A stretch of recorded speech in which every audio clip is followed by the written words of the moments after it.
Bismillahirrahmanirrahim. Donc, on va continuer le cours de codage en bande de base.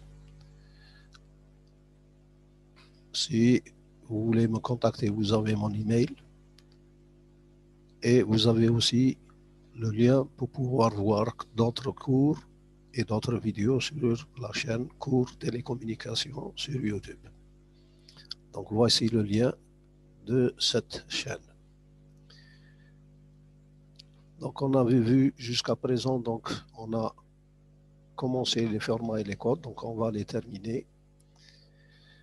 Maintenant, on va voir le code de bloc binaire NBMB.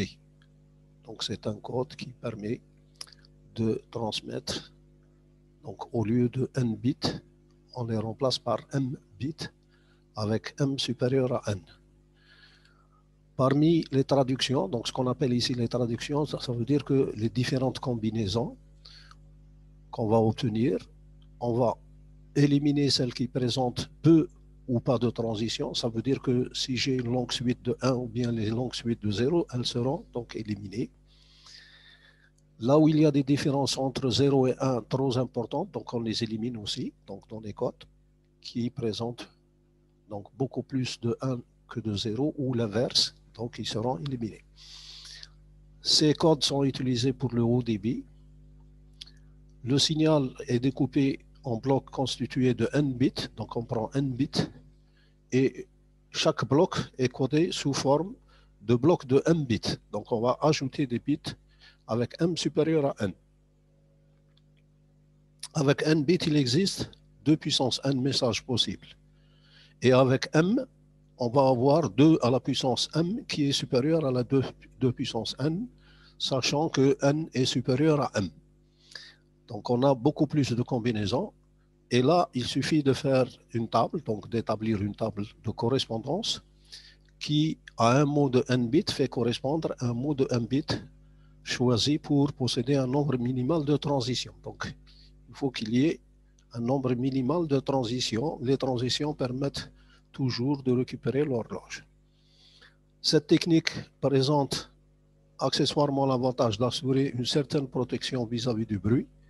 En effet, si m est supérieur à n, il est possible de choisir parmi les deux m combinaisons disponibles deux n codes tels que une erreur de 1 ou de 2 bits puisse très facilement donc, être corrigée. Donc, sur l'une des codes, conduisent toujours à un mot qui n'est pas un mot code.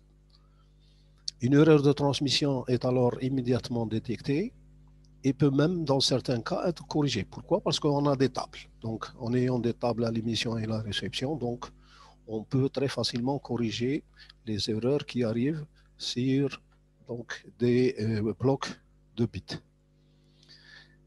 Bien sûr, si le flot de bits transmis est plus grand qu'avec un code classique, une certaine redondance, bien sûr, puisque m est supérieur à n, donc il y a une redondance qui a été introduite, et cette redondance, donc c'est le prix à payer pour avoir une meilleure sécurité.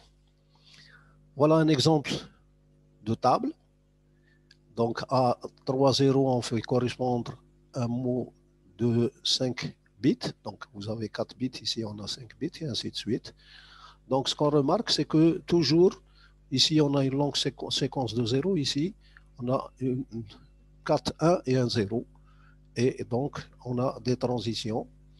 Ce type de codage apporte la garantie de ne pas à transmettre plus de 2 zéros successifs.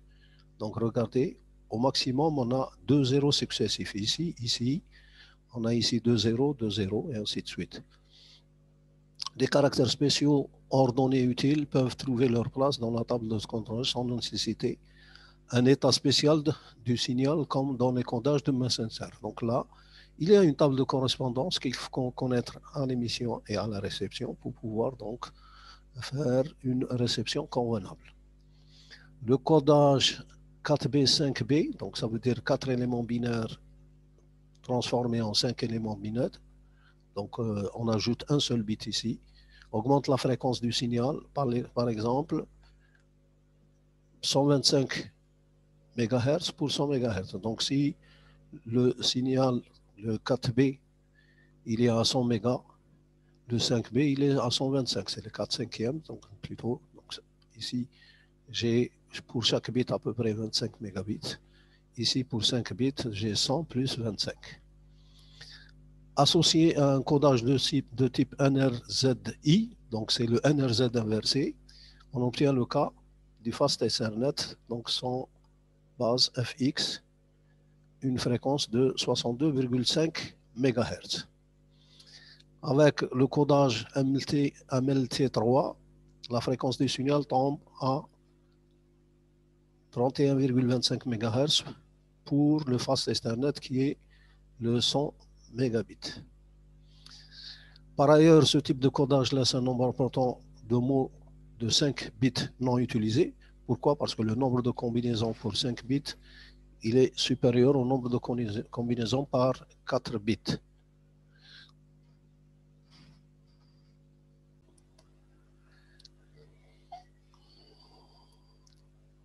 Donc, puisque ici, on utilise les combinaisons de 4 bits et les combinaisons de 5 bits, obligatoirement, il y a des combinaisons qui n'ont pas été prises.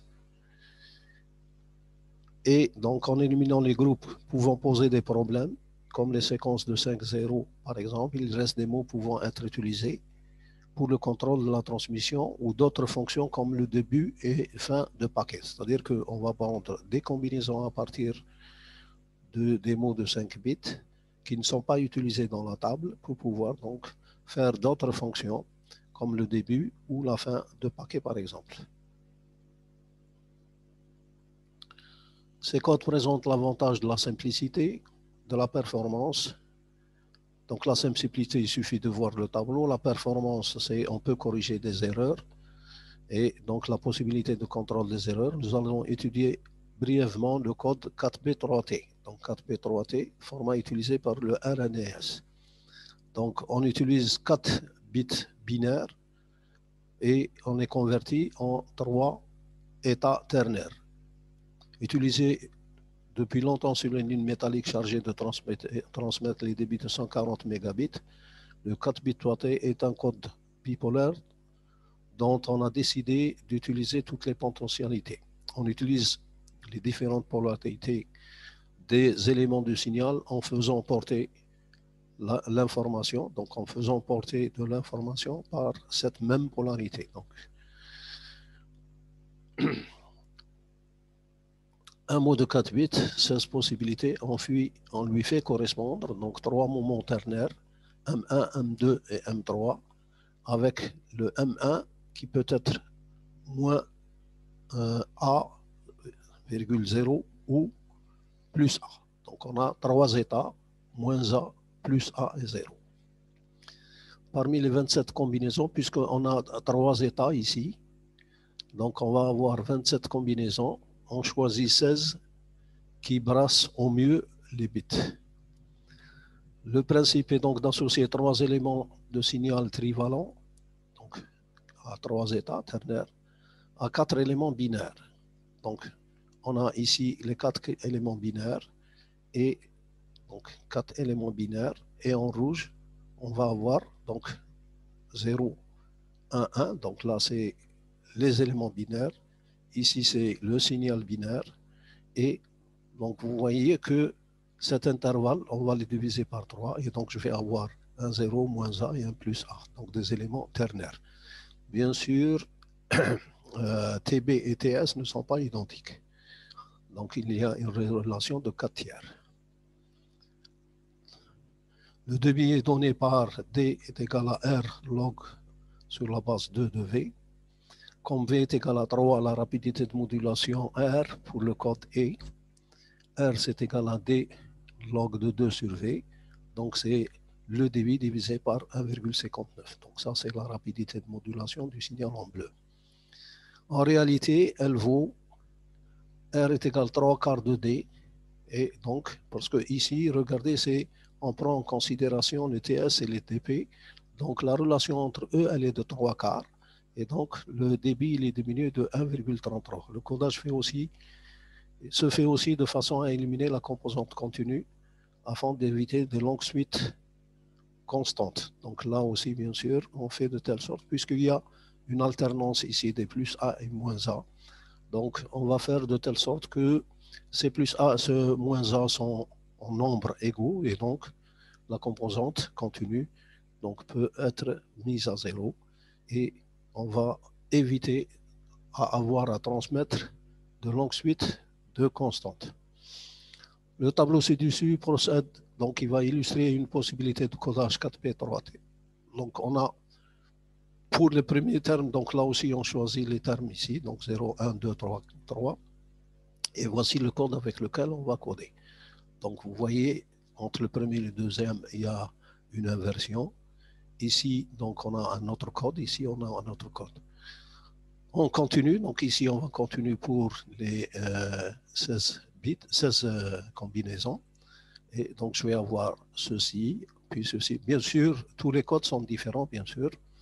Là, on a jusqu'à 1, 1, 1, donc on a les 16 combinaisons qui sont données avec des combinaisons à 3 zeta. Les moments ternaires, les plus 3A et moins 3A, donc, et 0, 0 ont été donc évités, donc on les a enlevés tout simplement. Le nombre, comme le nombre d'états plus A est égal au nombre moins A, donc si vous faites les calculs ici sur toute la composante continue va être nulle, bien sûr, à condition que les états logiques 0 et 1 sont équirépartis, c'est-à-dire qu'ils ont la même probabilité d'apparition. Le code ternaire obtenu possède des éléments ternaires du signal 4 tiers par rapport aux éléments binaires correspondants, ce qui donne une rapidité de modulation représentant les 3/4 de celle qu'il faudrait transmettre en binaire directement. Donc, transcodé en HDB3 par exemple.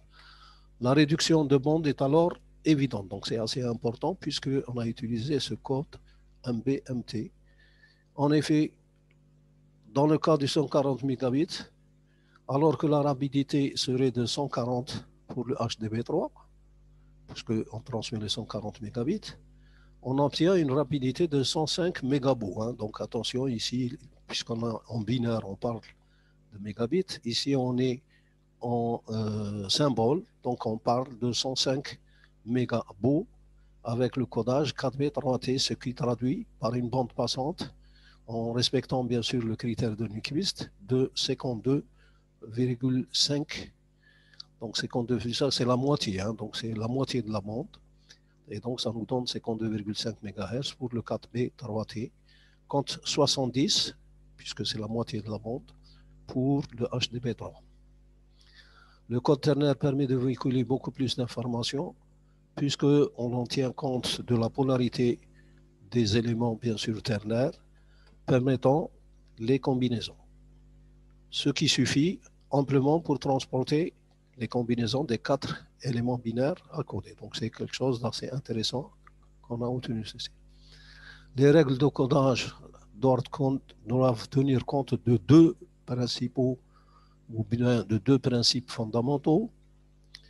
Comme en réception, il est indispensable de regrouper les éléments ternaires en 3 par 3 en respectant l'ordre des triplés 3T. Il faut pouvoir synchroniser facilement ces derniers. Donc il y a un problème d'horloge. Le code 3T pouvant comporter des suites d'éléments de signal continuellement positifs ou négatifs, il faut mettre en place des mécanismes qui empêchent l'apparition de déséquilibre électrique. Par exemple, apparition d'une composante continue qui sera préjudiciable à sa transmission en ligne. Vous savez que généralement dans les lignes surtout métalliques, on ne peut pas transmettre de composantes continues. Pour répondre à la première contrainte, on interdit le triplet 3.0, ce qui fait que pendant la période d'initiation du transcodeur, réception 3B 4D, toutes ces séquences reçues constituées de 3.0 indiquent que l'on n'est pas synchronisé correctement. Et donc, il faut décaler d'unité le groupement du triplet. Puisqu'on n'est pas synchronisé, on décale d'une unité, donc, c'est-à-dire d'un triplet, le groupement, donc en triplet des éléments de signal jusqu'à disparition des séquences interdites 0,0. On dit que la synchro triplet est alors réalisée. Pour répondre à la seconde contrainte, on a créé deux alphabets qui permettent de traduire les 16 combinaisons 4B en temps de triplet 3T.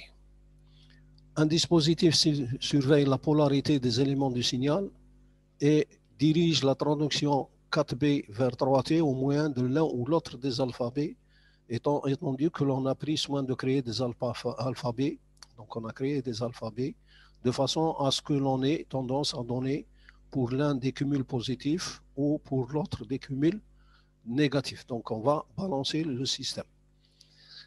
Les deux alphabets permettant à chaque fois la traduction de 16 possibilités devraient disposer de 2 fois 16, qui est donc 32 possibilités, donc 3T, ce qui n'est pas possible.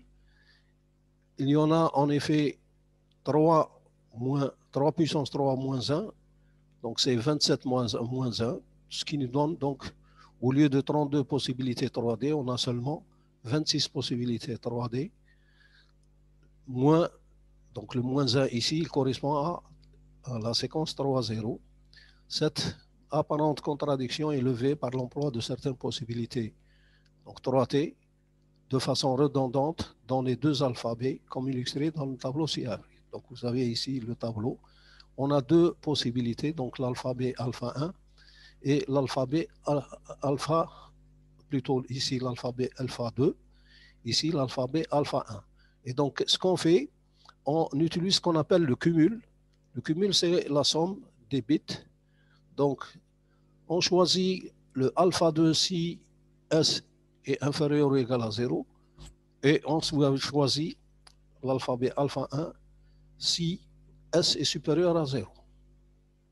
Donc ici, comment on fait le S, ce qu'on appelle le cumul? Donc regardez ici, si je prends un cumul initial qui est négatif ou nul.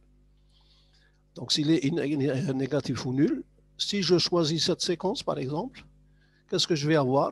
Je vais avoir un plus A moins A, donc le cumul, puisqu'il est négatif ou nul, donc il reste toujours 0. Ici, puisque j'ai plus 2A et moins A, ça va me donner un cumul 1, et ainsi de suite. Donc à chaque fois que j'affecte un alphabet, je calcule le cumul. Si le cumul est positif, je passe ici.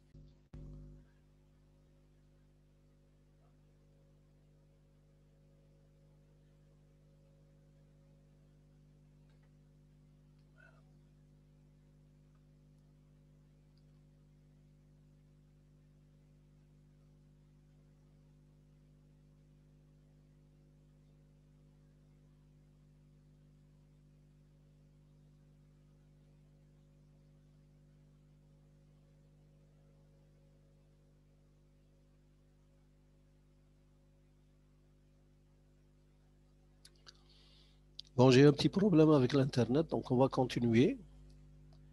Je vais vérifier est-ce que c'est bon. Donc, comme je l'ai dit, donc à chaque fois que j'affecte un alphabet, je regarde d'abord la somme, si elle est négative ou positive. Et donc, je prends l'alphabet en fonction de cette somme, soit ici, soit ici. Et à chaque fois, je calcule le cumul, ce qui me permet donc soit de rester dans l'alphabet alpha 2, si le cumul est négatif. S'il est positif, je dois passer au deuxième alphabet qui est alpha 1. Le transcodeur, donc 4B3T, effectue la surveillance du cumul, donc on appelle aussi la surveillance de la somme, et impose un cumul de ne jamais dépasser plus ou moins 3. Donc si on regarde ici, au maximum, il est égal à donc plus ou moins 3 au maximum. Donc j'ai ici un 3, ici j'ai un moins 3, donc c'est le maximum. En évitant donc bien sûr l'apparition d'une composante contenue sur le support. Le 4B3T est un code symétrique. L'inversion de polarité de la paire en cours de transmission n'a pas d'importance. Donc il y a une symétrie dans les deux alphabets. Ce code est un code autosurveillant. Il permet de détecter la majeure partie des erreurs survenant en ligne ou erreurs de code en surveillant en réception les événements ne dépassant pas la somme négative et la survenue d'une séquence interdite qui est le 3-0. Le code bipolaire présente un avantage, celui de pouvoir déceler les erreurs de transmission en ligne. On y fait le code bipolaire 3 niveaux, donc plus A, 0, moins A, et n'utilise pas donc toutes les combinaisons de ces 3 niveaux, bien sûr. Donc on avait montré qu'on n'utilise que un certain nombre de combinaisons. Sur 4 bits successifs, donc par exemple, il existe 3 puissance 4 combinaisons de ces 4 bits. Donc 81. Donc on va avoir 81 combinaisons.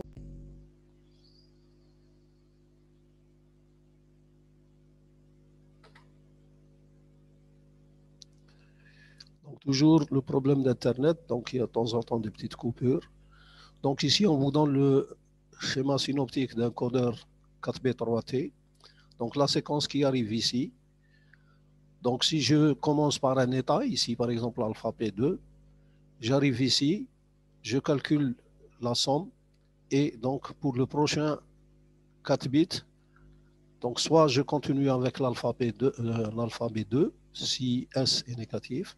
Si S est positif, donc je vais continuer avec l'alphabet donc 1. Et donc à chaque fois, je vais avoir donc une séquence 3T qui va être à la sortie. Ceci termine cette première partie, donc on continuera la prochaine séance.